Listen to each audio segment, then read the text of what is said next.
sais combien de mystères non découverts dorment encore dans la Terre? Certaines de ces anciennes reliques ne font que titiller notre curiosité, mais d'autres pourraient détenir la clé du destin de l'humanité. Des archéologues ont récemment fait une découverte époustouflante. Ils ont trouvé le temple du dieu Zeus qui était resté intact pendant des milliers d'années. Mais quels sont les secrets que referment ces ruines? Et quelle est la signification de cette découverte extraordinaire? As-tu déjà entendu parler des aimants? Si tu penses à un objet qui attire ou repousse magnétiquement d'autres corps, tu te trompes. Car dans ce cas, les aimants font référence aux anciens habitants de la Magnésie. Situés en Grèce, dans une étroite bande le long de la mer Égée, les habitants de cette région faisaient partie des membres fondateurs de la Ligue amphictyonique. Il s'agissait d'une association assez souple de villes de la Grèce antique, de l'Étrurie et de l'Asie mineure qui partageaient un certain nombre de similitudes culturelles et religieuses. La plus grande ville de Magnésie était Lolkos. Selon la légende, le personnage héroïque Lazon est parti d'ici pour voler la peau d'un légendaire bélier d'or.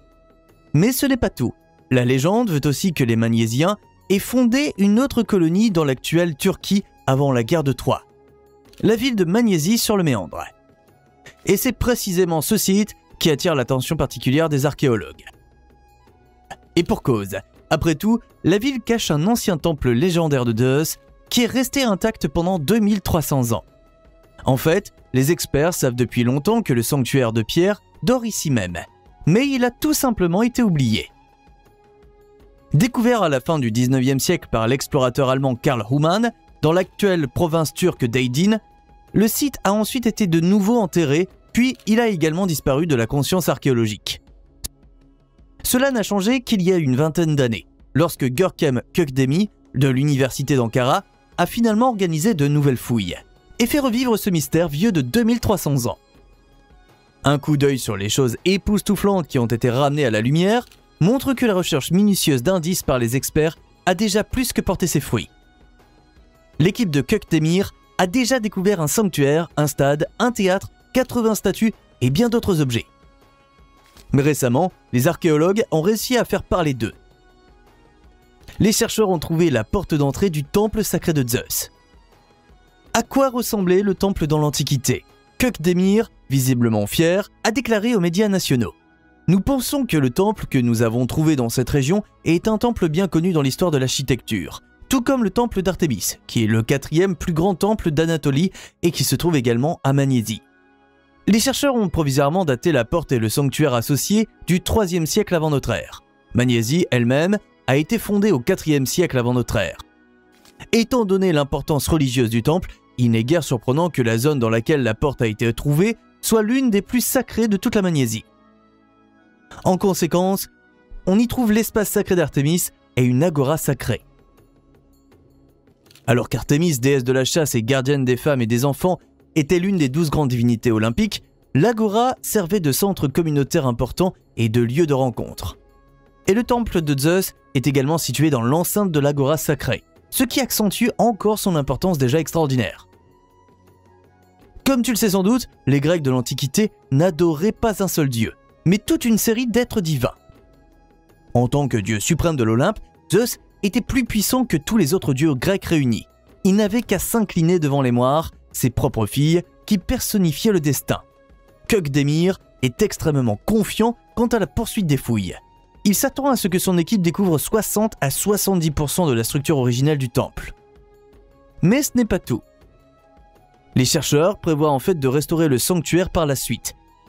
Il y a plus de 2000 ans, le temple a dû laisser une profonde impression à tous les observateurs. Il possédait des colonnes massives de 5 mètres de haut et un toit qui s'élevait à plus de 7 mètres au-dessus du sol.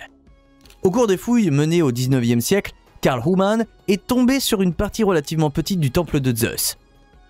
Les objets correspondants, qui se trouvent aujourd'hui au musée de Pergame à Berlin, ont été utilisés pour une exposition composée à 90% de pièces d'imitation. Mais avant de pouvoir jeter un coup d'œil à l'original antique, il faudra encore un peu de patience, selon Kökdemir. Les fouilles et la restauration complète prendront probablement encore quelques années. En ce qui concerne le stade voisin, qui pouvait accueillir autrefois 50 000 personnes, le chercheur s'attend même à ce que cela prenne 15 à 20 ans. Cependant, il est également convaincu que les yeux du public archéologique mondial ne se détourneront plus du temple de Zeus une fois qu'il aura été entièrement mis au jour. Les Romains jetaient-ils leurs prisonniers au lion? À la question de la méthode d'exécution, les Romains connaissaient un certain nombre de réponses sanglantes. Bien sûr, il y avait la crucifixion. Cependant, même avec cette exécution brutale, il y avait quelques principes et différences à prendre en compte. Par exemple, seuls les hommes et les esclaves étaient crucifiés à l'époque, l'exécution exacte étant étroitement liée au crime commis. Les Romains connaissaient également la décapitation à la hache ou à l'épée, la mort cruelle par le feu, l'exécution publique lors des fêtes publiques et ce que l'on appelle le saccage. Le condamné était d'abord attaché dans un sac avec des serpents et d'autres animaux, comme des chiens ou des poulets, et jeté dans une rivière. Une relique jusqu'alors inconnue, que les archéologues ont récemment mise au jour, montre aujourd'hui que les Romains pratiquaient une autre forme de peine capitale, non moins brutale. Ils jetaient leurs prisonniers au lion. Et pas seulement au cœur de l'Empire, comme on le supposait jusqu'à présent, mais dans toute l'Europe. Bien que la Grande-Bretagne ait pu se trouver en marge de l'ancien Empire romain, les exécutions elles-mêmes semblent avoir été des spectacles épouvantables. Les chercheurs soupçonnent depuis un certain temps que des lions étaient parfois utilisés pour tuer des prisonniers effrayés, et ils viennent de trouver un artefact qui prouve cette hypothèse. Lors de fouilles sur le site d'une maison romaine, une poignée de clés en bronze sculptée a été mise au jour. Celle-ci est ornée d'une étrange image. On y voit un homme combattant un lion devant 4 jeunes non vêtus et effrayés. L'étude qui l'accompagne, publiée dans la revue Britannia, affirme que la scène indique une exécution publique.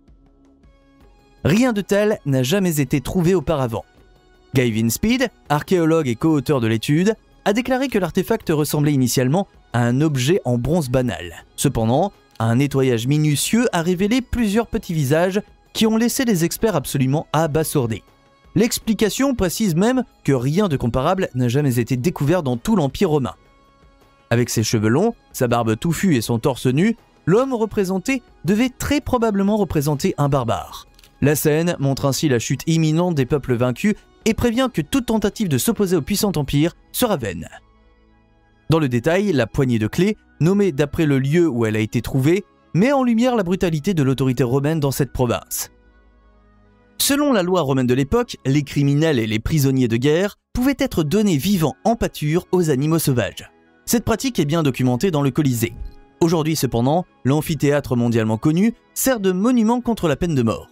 Chaque fois que la peine de mort est suspendue ou abolie par un État, le Colisée s'illumine de couleurs vives pendant 2 jours.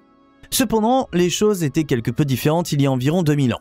La méthode romaine d'exécution damnatio ad bestias ne servait pas seulement à l'administration de la justice, mais constituait également une forme douteuse de divertissement public. Et la découverte révolutionnaire des archéologues montre qu'elle est en fait répandue jusqu'en Grande-Bretagne. Mais comment ces chats de proie exotiques se sont-ils retrouvés dans les régions reculées de l'Empire romain? Selon les recherches actuelles, les lions provenaient de Mésopotamie et d'Afrique du Nord, d'où ils étaient transportés par bateau et par char jusqu'aux régions périphériques dominées.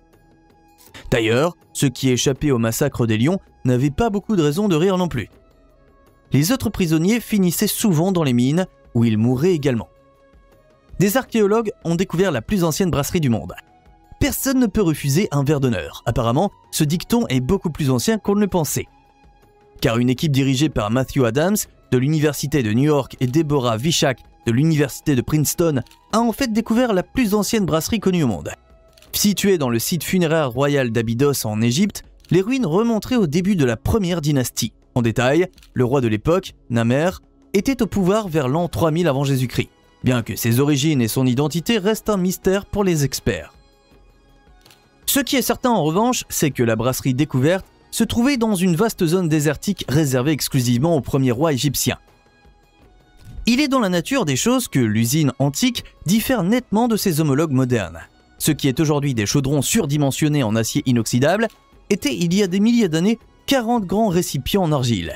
Divisés en 8 sections et disposés en 2 rangées, chaque section mesurait environ 20 mètres sur 2,5.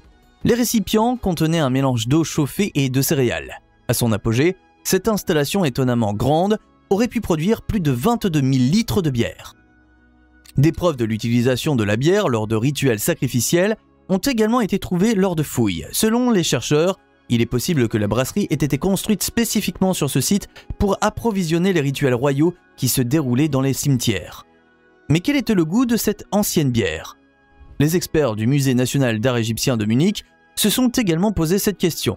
C'est pourquoi ils ont consulté une recette hiéroglyphique vieille de 4000 ans. Résultat, le breuvage du pharaon rappelle le vinaigre, le pain et le malt, et a une teneur en alcool de 1,5%. Appuie sur s'abonner maintenant et ne manque plus jamais une vidéo passionnante.